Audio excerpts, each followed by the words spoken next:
గన్నవరం మాజీ ఎమ్మెల్యే వల్లభనేని వంశీని పోలీసులు అదుపులోకి తీసుకున్నారు. హైదరాబాద్లో ఏపీ పోలీసులు ఆయన్ను అదుపులోకి తీసుకొని విజయవాడ తరలిస్తున్నట్లు సమాచారం. వైసీపీ అధికారంలో ఉండగా గన్నవరం టీడీపీ కార్యాలయంపై దాడి జరిగింది. ఈ కేసులో వల్లభనేని వంశీ నిందితుడుగా ఉన్న నేపథ్యంలో ఆయనను అదుపులోకి తీసుకున్నట్లు తెలుస్తోంది. వంశీని పోలీసులు విజయవాడకు తరలిస్తున్నారు. ఇక ఇదే అంశానికి సంబంధించి మరింత సమాచారాన్ని మా ప్రతినిధి సంతోష్ అందిస్తారు. Good morning Santosh. Good morning Deepika.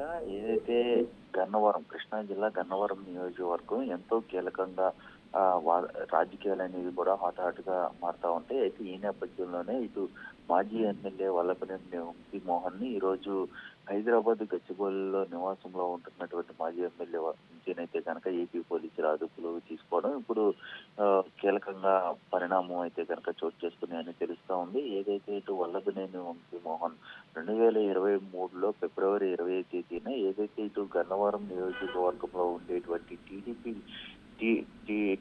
కార్యాలయంపై దాడి చేసినటువంటి నేపథ్యంలోనే ఏదైతే ఆయనతో పాటు ఆయన అనుచరులు చేశారు అంటూ కూడా ఇటు ఉన్నటువంటి ఆరోపణల మీదుగా అయితే కనుక ఇప్పటికే ఆయన అదుపులో తీసుకుంటున్నట్టు కూడా తెలుస్తూ ఉంది. ఏదేమైనప్పటికీ ఈ కేసులోనే దాదాపు 80 మందిని అయితే కనుక అదుపులో కొట్టి తరలించడం జరిగింది. ఇక వల్లభనేని వంశీ మోహన్ ఏ క్షణంలో అయినా కూడా అరెస్ట్ అవుతారంటూ కూడా గతంలోనే వార్తలు వచ్చినటువంటి పరిస్థితులు నెలకొన్నాయి. ఏదైతే ఇటు కూటమి ప్రభుత్వం అధికారంలోకి వచ్చిన అనంతరం కూడా ఇక ఒక్కొక్కరిగా అయితే కనుక ఏదైతే ఇటు టీడీపీ కార్యాలయంపై దాడి చేసిన వారిపై అయితే కనుక ఒక్కొక్కరిగా అయితే కనుక ఇటు అదుపులో తీసుకోవడం కూడా జరుగుతూ ఉంది. ఇక ఇదే కేసులో కూడా వంశీ మోహన్ సైతం కూడా ఉండడం జరిగింది. అయితే ఇక ఈ నెల 20వ తేదీన ఇక ఈ కేసుపై కూడా ఇటు ముందస్తు బెయిల్ అనేది కూడా ఇటు వంశీ మోహన్ ఆశ్రయించడం కూడా జరిగింది. దీనిపై కూడా ఇంకా వాదనలు బెయిల్ పై కూడా ఏ విధమైనటువంటి వాదనలు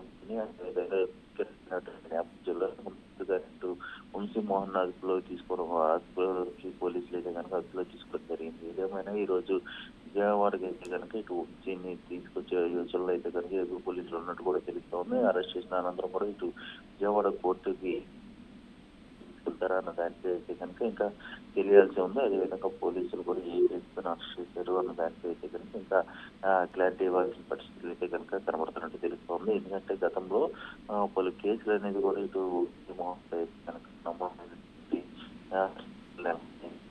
ఇటు వల్లభనేని వంశీ మోహన్ అరెస్ట్ తోటి ఇటు ఒక్కసారిగా కృష్ణా జిల్లాలోని గన్నవరం నియోజకవర్గంలో రాజకీయాలు ఒక్కసారిగా వేడెక్కి అని తెలుస్తా ఉంది. ఎందుకంటే కూటమి వైసీపీ గతంలో వైసీపీ ప్రభుత్వం అధికారంలో ఉన్నప్పుడు ఇటు టీడీపీ నుంచి వైసీపీకి టీడీపీ డబుల్ ఎమ్మెల్యేగా కూడా ఇటు వైసీపీకి సపోర్టెడ్ గా మాట్లాడడం, అదేవిధంగా వైసీపీ సపోర్టెడ్ గా వెళ్ళడం ఇవన్నీ కూడా జరిగినటువంటి పరిస్థితులు నెలకొన్నాయి. అయితే ఇక కూటమి ప్రభుత్వం అధికారంలోకి వచ్చిన అనంతరం కూడా ఇటు వంశీ చేసినటువంటి ఏదైతే అరాజకాలు ఉంటాయి వీటన్నిటినీ కూడా ఒక్కొక్కటిగా బయటికి వెలికి తీస్తున్నటువంటి పరిస్థితి అయితే కూడా కనపడుతున్నట్టు తెలుస్తూ ఉంది. మరోవైపు చూసుకున్నట్లయితే కనుక ఇటు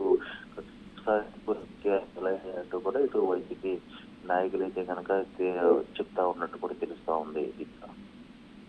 థ్యాంక్ యూ సంతోష్.